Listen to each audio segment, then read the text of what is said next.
All right, good afternoon, everybody.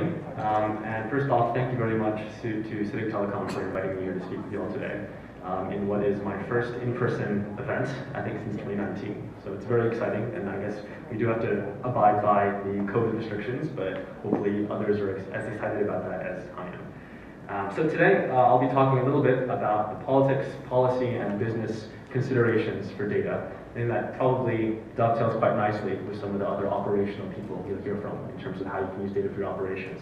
But hopefully this should kickstart off the conversation with a nice framework, and we can go from there. So again, just as a quick introduction to myself, my name is Nick. I'm the lead analyst for global trade at the Economist Intelligence Unit, although I also cover China, Macau, and Thailand for this business. Before moving to Hong Kong, I was actually based in Beijing, where I looked at cybersecurity policy and ICT developments more generally. So hopefully that should give a little bit of confidence to what I'm going to be speaking about today. A little bit about the EIU. I'm sure some of you know the Economist magazine, which comes out every week. We are the research and corporate side of the Economist group, where we look at and forecast economic, political, and international relations developments. And everything that I'm going to be discussing today comes from the types of services that we offer to our existing subscribers. If there's any interest in learning more about the EIU, please find me or my colleague Matthew Stern after this event, and we'll be happy to discuss. So today, this is going to be a very quick presentation. There's a lot to go through, but hopefully we're not going to spend too much time.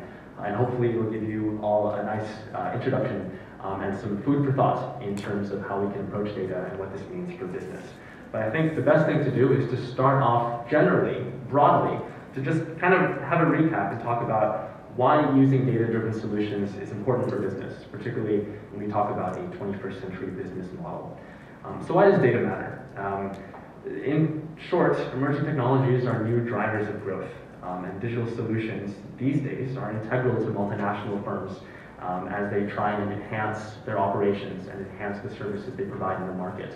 This was a trend that was already evident before the pandemic, but it's been accelerated by COVID-19, particularly as companies try and deal with mitigating supply-side disruptions or other risks, or as consumers go online. I'm sure I'm not alone in this room in that I've spent a lot of time purchasing things on, say, Taobao or on Amazon this past year when all their stores were shut.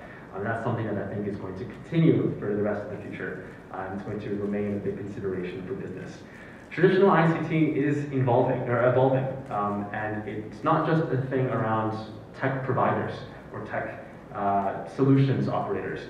It's data adaptation across a number of different sectors, including finance, auto, healthcare. These are things we'll come back to at the later part of the presentation. But I think one thing that's also important to remember is that while this is a very positive outlook, while there's a lot of opportunity, there are also a number of risks, particularly when we think about Asia, particularly when we think about China, in terms of how we can use data and what some of the constraints might be as we think about our data strategies.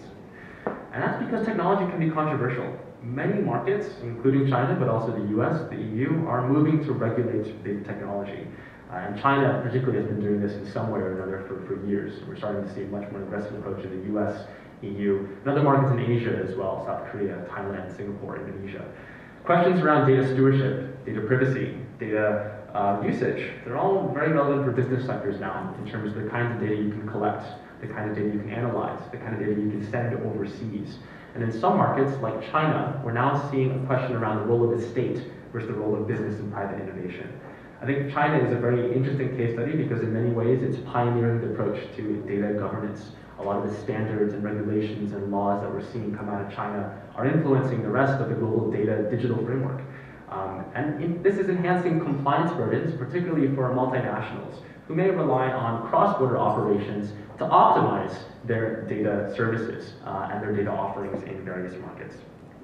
I mean, all that being said, I don't want to undersell the excitement of what's happening in the future. China's digital market in particular is vast. Estimates from the Chinese Academy of Information and Communication Technology, which is a government think tank, estimate that the digital economy already reached a third of Chinese GDP in 2019. It's probably bigger in 2020 with the online migration caused by COVID. And this is something that's probably going to continue not just in China, not just in Hong Kong, or mainland China, not just in Hong Kong, but just globally in general. Because to borrow some of the takeaways from one of our own ECM clients, COVID-19 has created a new digital hypercycle.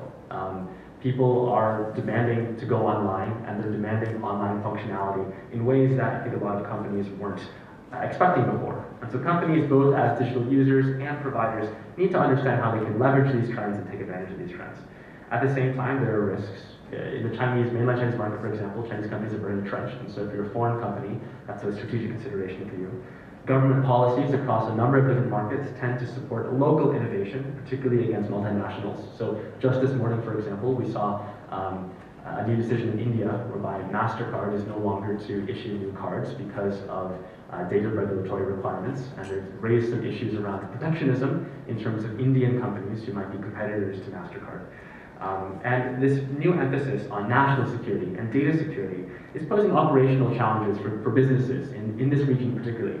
We'll go into that a little bit later in the presentation. So how can companies use data in their operations? I think the next presentations are probably going to explain this in a much more sophisticated way than I will. But just to give a little bit of context into why this is important and why various industries are really excited about these prospects. Because as you can see on this slide, we can see data application is very different across sectors. Oftentimes we talk about big tech firms, Google, Facebook, Microsoft. But data is being used in a number of different ways by data providers. In the auto sector, we're seeing data used to ensure GPS and safety and autonomous driving functionality. In healthcare, we're seeing it used for personalized treatment, wearable devices, remote care. In finance, we're seeing things around mobile finance and digital currency, financial modeling, as well as fraud monitoring and prevention. And then in manufacturing, we have things around predictive maintenance and forecasting for production and logistics. This is quite critical, I think, because it suggests that if companies are able to use data correctly, they can identify new or potential consumer segments, they can refine their existing products and services, they can handle risk management and prevent future risks from emerging, and they can use pattern recognition to optimize future workflows and output.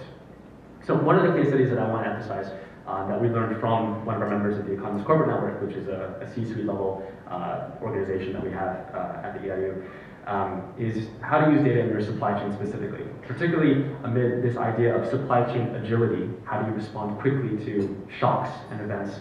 And how do you use data in a time of uncertainty? So for example, data can help you increase visibility. It optimizes resource allocation when there's a production shock.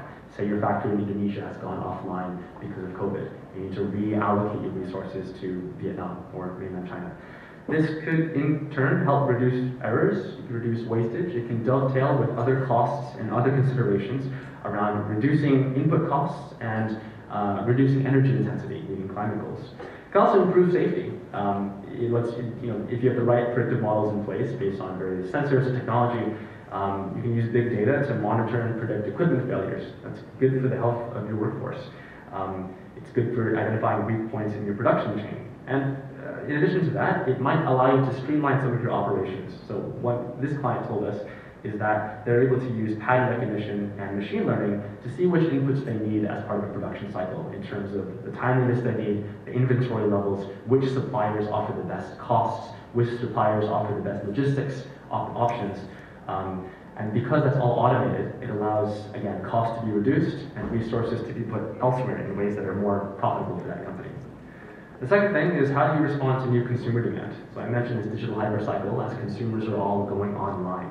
I think digital literacy globally has preserved a lot of retail strength across all markets. But what we're seeing and what we're hearing back from our clients is that there's a new demand for customization. Not just in terms of, I want this product or this service to meet my needs in a very specific way, but also demand for real-time, instantaneous service, whereby you can engage with customers in ways that ensure they're going to keep coming back to you. That inherently involves a focus on speed. It inherently raises questions around how companies can implement this while keeping their costs low. And then it raises questions operationally in terms of, do companies have the right internal platforms, the right internal interfaces to capitalize on this changing consumer demand? And this also raises a bunch of challenges. So for example, if you have a digital platform, what happens when that platform goes offline? Do you have a plan B? Do you have the people in place who can resolve this quickly? It raises questions on reverse logistics. So I mentioned online shopping before. If I receive a package from ASOS, a clothing retailer, and I don't like it, how do I return it? Where are the drop-off points? What are the procedures that the company can use that they can ensure that their product comes back to them in a safe and secure way so they can process a refund. And what does that mean if you're trying to reach customers who are in very remote locations, say parts of rural China or second, third tier cities in China?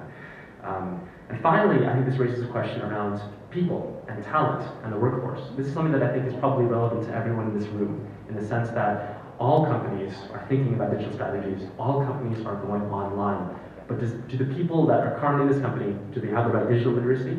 Do they have the right talent in identifying what data is valuable? Do they have the right insights in being able to act on that data? And then I think more critically, in this era of uncertainty and risk, do we have the right cybersecurity literacy? Do we know that there are various vulnerabilities in our organization that could be exploited? And are our people, including those who've been with us for many years, do they know what the risks are and how to manage those risks? So I think those are all operational things that companies really need to be aware of. Just taking the time. So the final thing, or the next part of the presentation I'd like to talk about is the regulations and risks that we might see, particularly operating in this part of the world, which despite all of the positive caveats or the positive outlook that I just delivered, there are a number of things which I think do have a very operational risk that people need to be aware of. And in this region specifically, it is understanding and being aware essentially of China's cybersecurity law. This is maybe the most important piece of Chinese legislation in the information and communication technology space. Just a bit of a background, it's been effective since 2017, and it's meant to be the ultimate guiding framework for China's approach to cybersecurity development. It touches on personal data and personal information collection, but also a wide range of corporate activities. And what's important is that there's a lot of lingering uncertainty around the law. A lot of the most controversial provisions, say around the free flow of cross-border data, data localization, data privacy, data collection, a lot of these regulations and laws are actually still under development, even though the law has been effective since 2017. We also have some provisions that are actually in force, but they're just not public. And so that raises a lot of questions around compliance burdens. If you're a company operating in the Chinese market, where are your risks in terms of what data you're collecting? Do you understand who you need to be engaging with at the government level to ensure that you are fully aligned with regulator priorities? Do you know how to respond if, say, the Cyberspace Administration approaches you and asks to review some of your security operations? I think being aware that this implementation of this law is ongoing and evolving is something that is very critical for almost everyone in this room or anyone who has operations in China.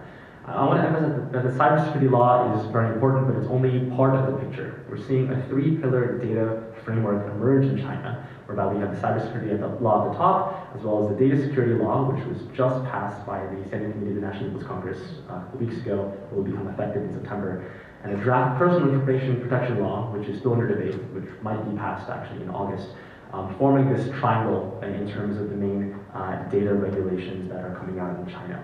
But the cybersecurity law, again, it's not the only key policy. And actually, this framework is setting the groundwork for a number of other, oftentimes industry-specific measures that are coming out that might affect operations in very concrete ways. The best example of this, for example, is last week, China's State Council, its cabinet, released the guiding opinions on combating illegal security activities.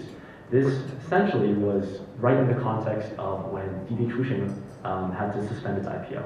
And we're starting to see a much more concerted effort at using data to guide things like financial security, personal financial information. Just this past week, we saw these new cybersecurity review draft measures come out, which stipulate certain conditions around if you have a database or data users of over 1 million people, you might need to get regulatory approval from the Cyberspace Authority before you list overseas. So that's important. It shows that these policies are becoming right on top. They're becoming kind of the prime guiding framework for a lot of different industries as data becomes more important. Other thing I want to mention is that I just said that the cybersecurity law is maybe the most important piece of legislation, but it's not the only main thing.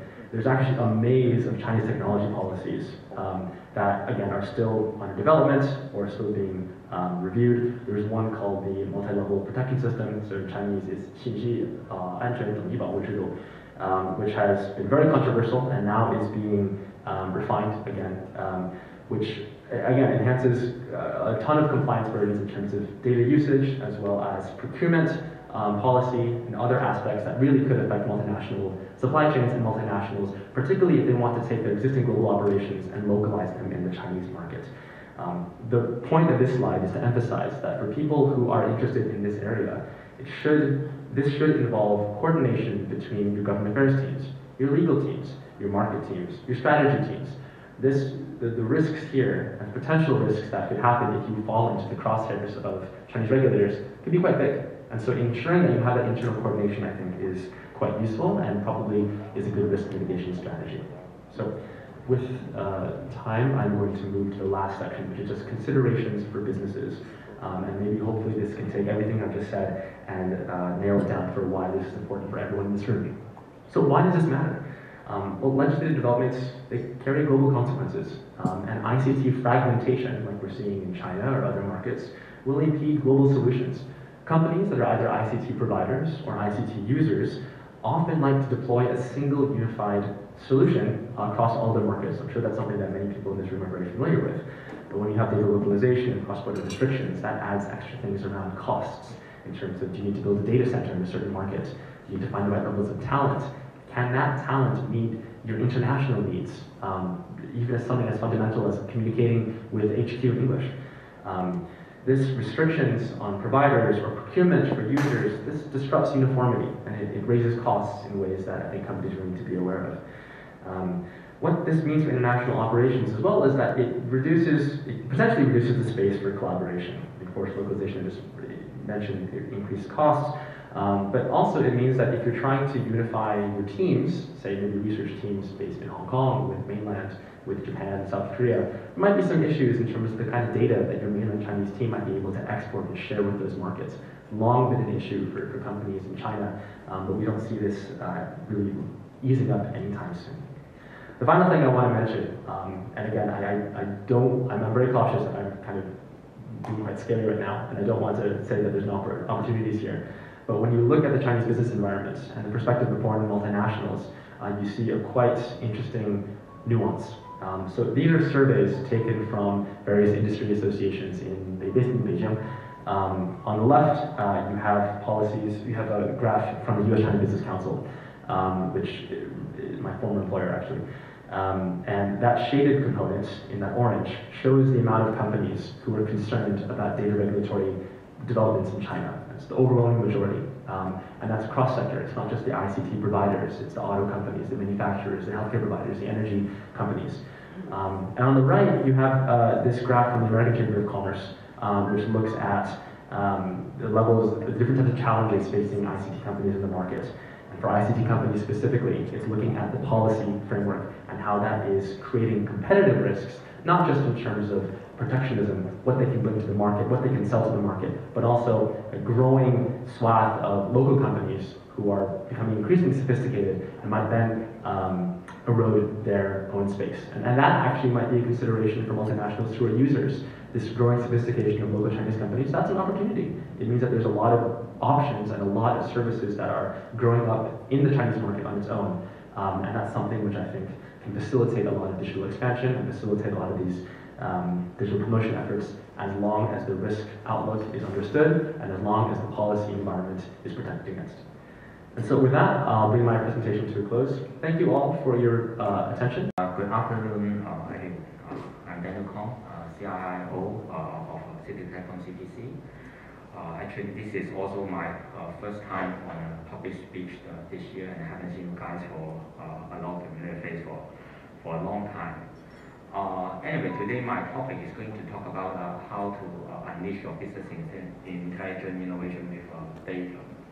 So, as they just spoken, like data is the key nowadays for most of the companies, especially because of the COVID-19 situation that actually accelerate a lot of different companies to make use of ICT infrastructure and also their data to enhance their services or to re-innovate themselves under this COVID situation. And according to the IDC, the Global Data Sphere forecast, the amount of data created in the next 3 years will be more than the data created in the past 30 years. So, and that's true. Actually, I even heard one of the news that in the next like 50 or 100 years, the amount of energy to store data is going to be more than the fossil fuel consumption that the Earth can maintain. So we are going to be drowned by the data. Okay, yeah. So some of different examples like mirror electrics, using data to with a sophisticated mathematical algorithm to enhance their customer experience. Like McDonald's, in this recent few years, there's been a lot of different change in McDonald's here today. So they have a lot of customization of service based on the using new technology and data to drive their services. Of course, the online business, Amazon, Taobao, Uber Eats, and there are lots of different companies are now using data to help to drive their customer business, and also especially like Uber Eats, they even under this COVID situation, they actually massively expand their business worldwide. One of my examples, actually, I just come back from Canada. My company, my father's company, actually is doing retail in Canada. It's a very traditional company, but it's not a food company. It's selling some retail selling products. Uber Eats actually approached us during the last 2 months, and we actually place our product, like my family business product, into the Uber Eats, and actually we drive. It's a small business, but we drive more than 400 orders per month, just by subscribing the Uber Eats. So that, as you can see, that all this new technology, especially under this COVID situation, have changed a lot of different types of business, and these are the definitely a new revenue stream for a lot of business by leveraging ICT services and also data. So, but how can you really do it? Like people different companies are getting a lot of using ICT service to get a lot of data. But how do you really can create value from by leveraging data analytics? So we can briefly summarize into 5 different areas. The first thing is definitely the resources and skill, whether you have the proper person to do it. And especially when you're handling data, you are no longer talking about you need the ICT people. A lot of time you need a programmer, but you cannot rely on a programmer to do analytics. You cannot rely on a system administrator, a network expert, a cybersecurity expert to do data analytics. It's no longer in that area. That's why you need to think about what sort of resources and skill and the people you really need, especially when a lot of IT department now need to handle data. What type of people you really need? Like in ourselves, we actually set up a R&D development facility, just hire people good in mathematics. Okay, so this is something new to a lot of business. Yeah. So the second thing is about data accuracy. When you are talking about big data is talking about like gathering different type of data. Every type of data you just throw into a big garbage can. A lot of the time, all these data are not really accurate. Can you make it more accurate? For example, when you connect data in IoT services, sometimes because of the level connection, because of the sensor issue, because of different type of thing, you will have missing data. So how can you guarantee the data accuracy? Well, the first thing you may say that get a better IoT equipment to ensure that never fail, but it is not really possible. But actually, on the other way, the mathematic modeling can help you to enhance missing data to create a better data accuracy in when you deriving data. We actually win a couple of awards. CITIC CPC actually helped some of the windmill and some of the manufacturing industry to design some of our unique algorithm to do missing data, how to handle missing data in a big data environment. And also, when you have all the data and you have the people and the skill, can you map can you do any actionable insight in this type of based on this analytic platform? And also, what very important is that whether you have enough tools, your infrastructure can your ICT infrastructure to support the data analytics? A lot of the time people are saying that when you have a lot of data, you need to do the calculation or this thing. Can your existing virtualized infrastructure, your cloud infrastructure, you cannot actually, in our experience during the past 2 years doing a lot of data analytics, you cannot really just, you just buy Amazon cloud, you just buy or private cloud VMware. A lot of the time you involve in some sort of new technology to do an effective analytics, especially in GPU computing. We actually do a lot of data analytics based on GPU now. And very important, because of the model and the way how to handle data is going to be different. There will be incurring a separate set of costs. And that need to be considered by the business.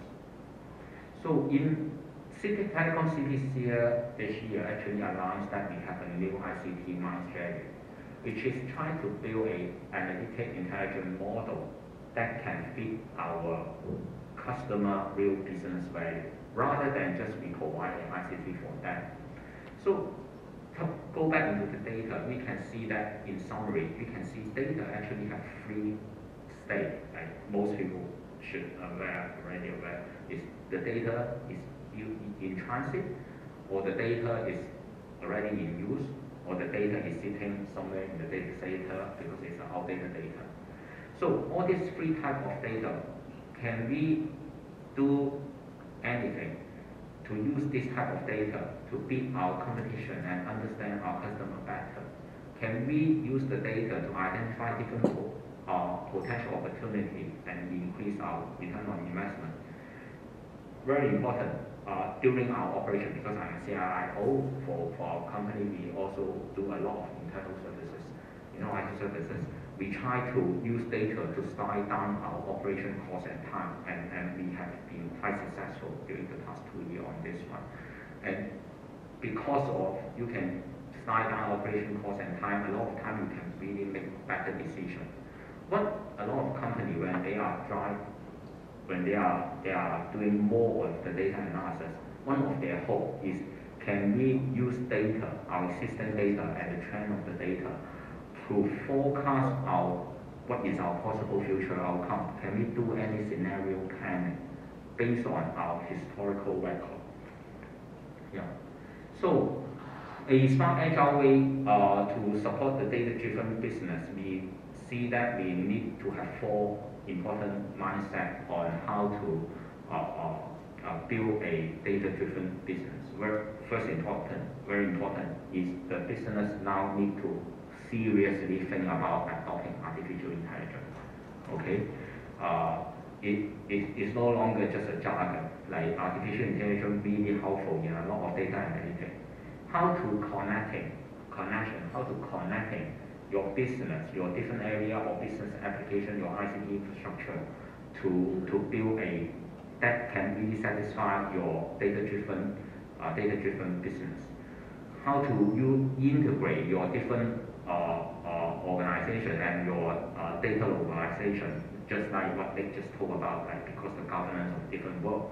How you really integrate your infrastructure or your platform or your people and skill and your business in a data-driven business model that can really build value for your company. And very important, business also need to think about reinventing their services, such as actively use AI, robotic automation, augmented reality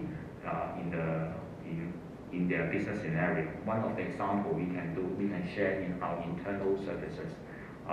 As you guys, if you are keep track of CITIC Telecom CPC, we actually win massive amount of award because during the COVID-19 times, our remote and service partner with actually to develop a platform leveraging AR for the customer that cannot reach our data center because of the COVID, and they can remote control our people inside the data center with augmented reality to help them do all this patching work, installation of server, expanding their data center infrastructure. This really helped a lot during the COVID-19 situation. Like traditionally, the customer usually just send person to the data center because of the lockdown everywhere, they cannot do it. But with this type of we mentioned we help our customer, we also help ourselves, protect our customer, and also protect ourselves. And we also build a more efficient way for our customer to interact with us in the data center services.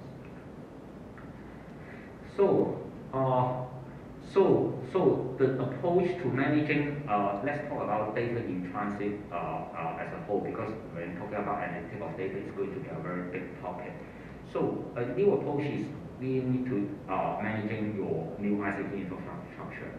So what we hope we can bring to our customer is do it by 4 different ways. One of the ways is through active recognition through different types of modeling from the customer data, not just our ICT data, their geographic, their business operation, and how to establish a baseline data model for correlation. And the second stage is we hope we can build a services that can do dynamic monitoring and correlation and do a self-learning model for our customer in data analytics, and also can monitor and monitor the application based on a business application perspective, that how customer really experience when they are using our ICT services. And also we close the loop on the ICT using different type of artificial intelligence mathematical model to help customer to analyze their ICT and also correlate their business data to drive value to their business. So we can put it as one of the first example. We actually have a pilot run of our ICT-MIND with the first we propose a service is called AI SD-WAN for our customer. We actually already pilot run this type of this application with 5 different industries. One customer in insurance, one in automotive, one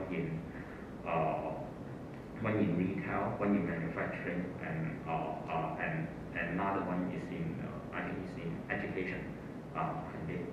So what we have done is like we actually this customer are all selectively changed from using our existing MPLS network and converted into our SD-WAN networking. So SD-WAN actually bring a lot of new feature to the customer, including more leverage on the intelligent routing and different type of this latency, reduction in latency and reduction of the routing and some intelligent routing on it. But however, what we really want to do is that not just taking over the SD-WAN. When the customer deploying our SD-WAN, can we gather all the data, what the customer are running on the SD-WAN, and then correlate it to the customer internal business data to build a proper SD-WAN business model. That is our first hope to our first way to build a new service, what we call it a AI SD-WAN for our customer. So the intelligent innovation network will be main focusing in the design framework, including a first of all, very important is the integration of analysis, not just on the network data, but their application performance. And second is the very important is the intelligent analysis on the customer business performance. When I talk about the example that a few customers pilot run on our AI SD-WAN, those customers are actually willing to use their data or maybe master the different type of data on their business application performance and then correlate it back into the SD-WAN application performance data. And then we intelligently correlated the analysis on their business performance and their ICT and their SD-WAN performance analysis, and then provide different type of optimization and also alert on if any anomaly being occurred. So the entire platform will be can be custom-made for different scenarios for different customer with different type of dashboard. This is one of the examples that will as a customer. We also have one of the real estate customer that have like over 300 to 400 different SD-WAN sites in Asia, that we provide SD-WAN service, and on top of that, we also provide AI SD-WAN analysis for that, correlated with their business data.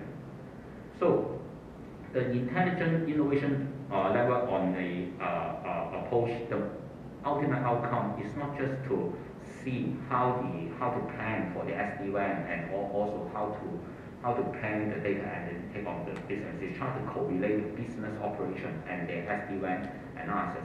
And very important, because we got different type of parameter of the customer business, how they run, and we also got a different parameter of the how their service are being, how their SD-WAN service are being used in our environment. We can combine with the two and doing a prolonged analysis. And very important is we build a dashboard and something what we call a what-if analysis for our customer, so that they can do a proper scenario planning. So one of the interesting case from the real estate customer is that because the China during the COVID-19, there's some lockdown, but they still want to sell their real estate. So they do a lot of different type of online promotion in China. Okay, so they are already using our SD-WAN network. So what we use is, because they also keep providing the transactional data, how many houses they sell, how many calls they call on the agent. So we correlated those two factors, and then we can the business can help the IT people and the business can work together, saying that, for example, if Friday we are going to do a mass selling of some of the house, right? That within those 2 hours, we are going to do a 50% off on the real estate for the house, and then people can buy online. Now in China, they even buy house online. They don't need to see it. So, and then can the network infrastructure support it? Okay, and then we will just help the customer to tune the estimation. Like for example, we are estimation there will be 5,000 transactions from this office, like 4,000 transactions from that office, and then we can do a scenario planning. What if the situation is like this tomorrow, and then how should I change my SD-WAN network to accommodate it? So to achieve optimal resource allocation with the intelligent, we hope our ICT mindset is a platform that can help our customer to create value from using a different approach. So the entire ICT-MIND will contain two different foundation platforms. One of the one is our data science platform, which involves in the capability of how to calculate, how to do mathematical modeling for our customer. The second platform is our big data platform, including how to collect the data and how to run those data and how to provide a proper computing power for our customer. So and then in the overview, we hope our customer will have a smarter business and more flexible network with more branch and more automation, whether to handle their data in transit, data at rest, or data in use. So the ultimate goal for the ICT-MIND strategy is to help our customer in the digital transformation journey via their ICT service with us. They can enjoy a new AI revolution, a smarter operational and maintenance with more dynamic co-response, including proactive detection and preemptive alerting, and different type of correlation, not just on the IT itself, but also on the business data, the transactional data itself, and how to build a customer along the customer. They cannot really build a baseline. We hope leveraging our ICT service with different AI mindset incorporated into their ICT service, our customer can have more insight on how to build their business baseline, and also like the customer can build a more multidimensional perception on whether during what time or what time frame how their business should be modeled. So the ICT-MIND strategy for our company is that our Telecom CPC are focusing on the 4 pillars of core services in data center, our security service, our cloud services, and also our true connectivity service. But the ICT-MIND is trying to incorporate different type of new innovation strategy, such innovation technology such as AR, AI, IoT, 5G, big data, and even blockchain. We actually in-house. I'm not going to talk about blockchain in this presentation, but we actually massively use blockchain recently in our internal use already, in our internal workflow and process.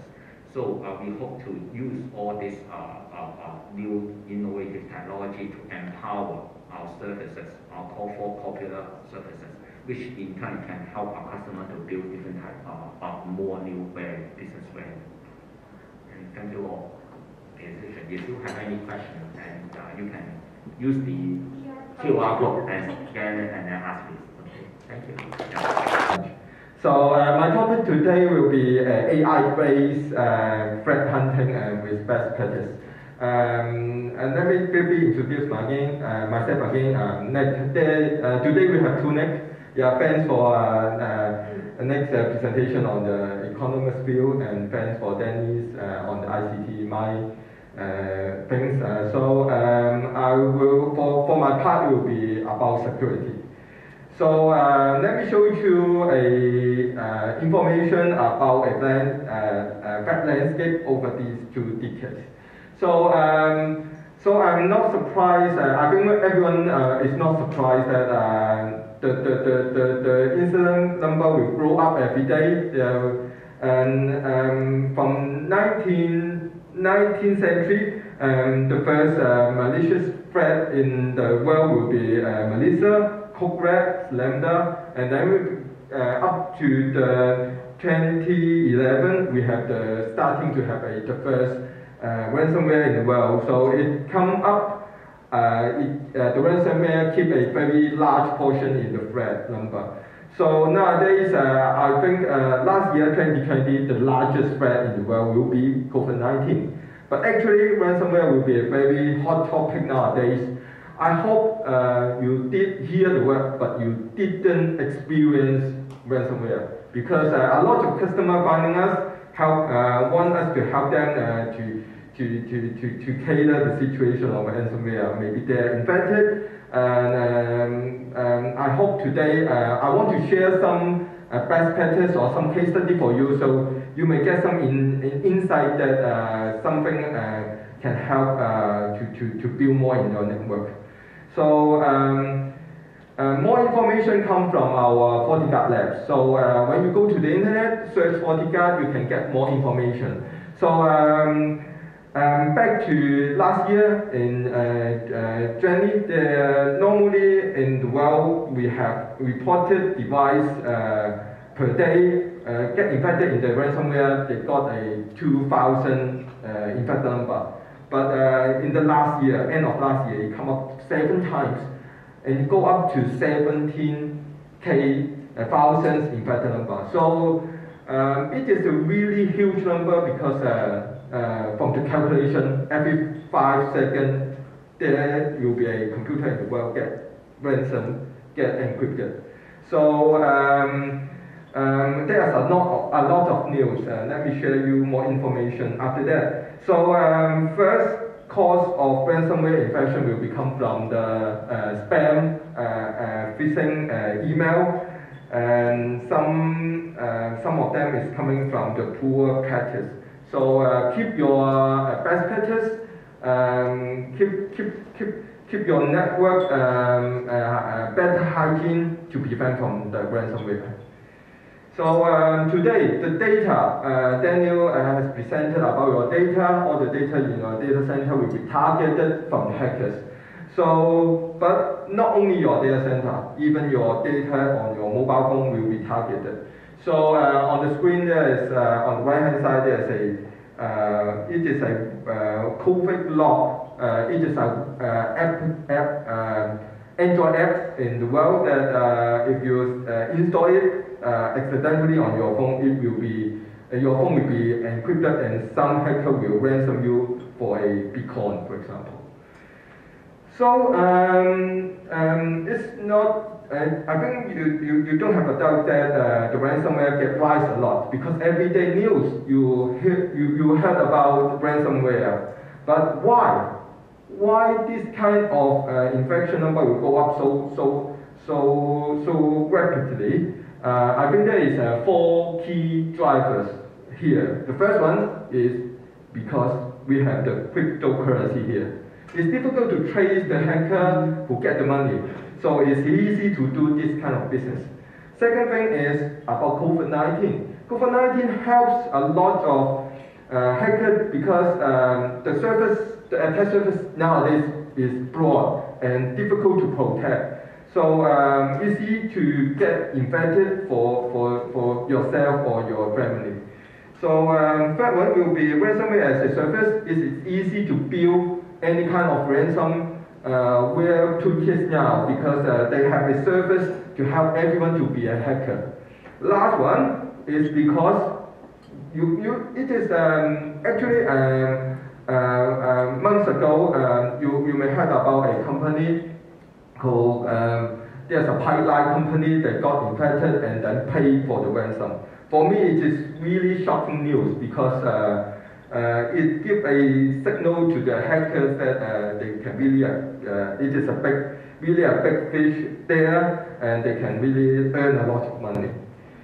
So let me share you by the case study because a lot of slides today. So I want to keep my part more interesting. So I will share you with some of our use case that we did in last year. So first one is about the endpoint. Second one is about web browsing, insider threat, and also some automation and response. Okay, so the first case I want to share today will be a end user, a company. Actually, they are being hacked, and so they call our Fortinet and find some people to help. So we use a product called EDR to help them to put off the file because it is a kind of endpoint installed to the computer and they don't need to reboot. So another case I have recently, a company called me and they have 50 servers need to be protected, but it cannot be rebooted instantly. So our solution can help a lot because when we install into the device, there is no need to reboot and we can protect it instantly for that one. So in this case, we install the endpoint and we start to investigate and do the forensic on the computer and find out actually one of the process in the Microsoft process get infected and it will insert it as a toolkit there and will bring some data out from that server to the internet, to the hackers. So let me introduce a solution called FortiEDR. So how can it work? First thing, this is done by the AI. AI means you don't need to have the signature there. So you don't need to have the exploit kit in the world and you make the fixing. You can protect from the zero-day file using our FortiEDR. Second thing is it is lightweight agent because you tell me installing an agent is very difficult because a lot of agent in that computer. So our collector is using less than 1% CPU and the memory we only need 100 meg. So after it's installed, it will start to recording what you did in the computer about the process. Not only not the link you see not on the website you visit, but on every file you execute it, you get a process recorded. So anytime you want to find out, for example, if someone gets infected, you want to track the reason, you can track the CCTV just like this. So the concept is just like a recorder. So this is but normally protecting a file is not effective because if you have a computer get ransom, normally it is not only one computer, it should be a lot of computers because they will spread through the network. So a auto response is very important. So this is our proposal to that company. So when a ransom or some malicious found, it will call up to a process and trigger another action to our firewall. So here is our collateral. So a endpoint will, when the endpoint found a hacker want to get some information from that device, a IP address in the internet will call, and then it will put into the firewall and block it for the process. So it can, if one of the endpoint is found, it will our firewall will get this IP address and protect the others in your company. So an automated response to help you to prevent the spread again in your network. So it is very important. So I always said buying one solution plus one, you can give more than two. So this is the example. So actually our FortiEDR gets some research. This is a MITRE report. So we got 100% protection against our other competitor. So if you want more information, I can share you later. So I should go into the second case study I want to show you. So everyone, if you get a ransomware, the only method that you get is from the email, actually is from the link. So protecting a web browsing is very important, it's a basic thing. So this company, they have our FortiGate to protect their server already from the incoming traffic. But for outgoing, they are using other solution, which is a solution blue in color actually. So every year, some vendors will disappear, so they need to find another solution for them. So for this case, we replace that proxy solution with our FortiProxy. For Hong Kong, we have the appliance. For the overseas, we have the FortiProxy VM to protect their web browsing. So if you are choosing a FortiProxy or some proxy solution, I will advise you 3 points. First one, SSL inspection. Nowadays, every internet traffic, 90% of the internet traffic will be SSL. So you have to, the proxy need to have a SSL inspection capability, performance to help you to protect from the threat. Second thing is multi-layer protection. So today proxy is not just web browsing. There is an application. There is data there, so data loss prevention. So multi-layer protection will be very important. And also you have to consider a word called zero-day protection, which is sandboxing. So our FortiProxy has that capability in the box already. Third thing is about integration. So using two-factor authentication on the web, and using isolation and also some integrated sandboxing will be important there. So this is a second case study I want to show you, but this is there is a second 2B things because proxy is not the only things. More enhancement can be done using the isolation. So this case is a bank company. They are using a FortiProxy to protect the outgoing traffic for the internet, but at the same time they use the isolator for the data loss prevention. It is a very interesting case for me actually. So it is not only for the outgoing side, but also protect the internal application. The usage is there is some help desk. They can get in touch when they make a call to the customer. Maybe they will get in touch with some customer information. So maybe your name, your address, your identity number will be there. So they use the isolator to help to protect from the people to download anything or copy anything from the web. So let me show you what is isolation here. So you see there is a plastic bag. Maybe today there is a plastic bag go to a company, and there's a bomb there. So how can you protect it? Maybe one of the solutions is make a photo. So the plastic bag and the bomb is actually a photo. So that you will not be impacted. You will not get hurt. This is the concept of isolation, because all the web running on the web is actually running in a random machine, running in a photo. It's not in your computer. So I would suggest everyone consider isolation on your web browsing, because it can help you get away from all the threats running on the website. So our solution will have the FortiProxy integrated and the FortiMail integrated to isolation as well. So I think every time you're looking for another solution, you get a headache, because one more solution you need to handle. And there is no integration there. So all the information you need to check piece by piece.